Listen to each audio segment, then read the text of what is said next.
let's just quickly move on to your lifestyle. What newspapers or websites do you guys read every morning? We have a lot of viewers who asked about this. Bill, every morning, what do you reach for? Well, I read New York Times, Wall Street Journal. The Economist is sort of my regular weekly fare. He can give you last week's by memory. He knows every word. No, it's great. It's great to have something you read on a regular basis, and they do special sections. Charlie, what do you read? Well, I agree with Bill. I think the best one publication I read is The Economist, which is interesting. Yeah, well, I read that, but I read the local paper, I read the FT, I read the Wall Street Journal, I read the New York Times, and I read USA Today. What do you watch on TV? People wanted to know that. Aside from sports, because I know you're a big I watch sports and I watch the Sunday news shows. And is there one you prefer? No, I watch them all. You watch them all? I watch them all, and I have them taped, and I race through them to some extent. Oh, so you are technical. No, my wife does it. And well, what else do I watch? I mean, is there a show you think out there is clever? Well, Comedy Central's clever. Oh, yeah. It's certainly, in a political season, there's a lot to make fun of. Speaking of which, one of our viewer Twitterers had asked, who do you think might be a good vice presidential candidate for Mitt Romney? Charlie?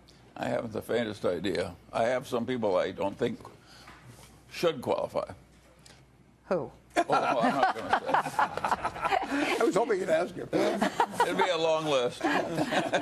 Warren, what do you think? I think he should, and I think largely he will. I think he should pick somebody who he thinks would be best qualified to serve as president of the United States if anything happened to him. And people don't vote for the vice presidential candidate to any great degree. So he can afford himself the luxury of doing that, and I think that he probably is the kind of person that will. Here's another Twitter person who wanted to know, what is the most significant motivator in your working life, and how has that changed through the years, Bill?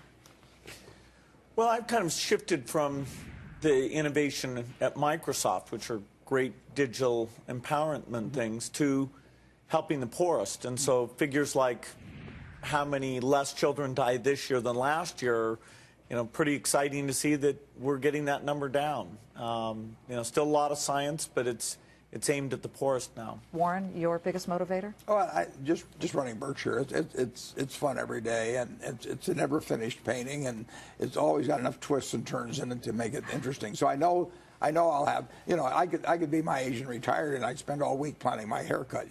This is a lot more fun. I want to thank all of you, Bill Gates, Charlie Munger, and Warren Buffett, for joining us exclusively together. It's always fascinating to hear your perspectives on so many things. Thank you for being on Fox Business. Thank you.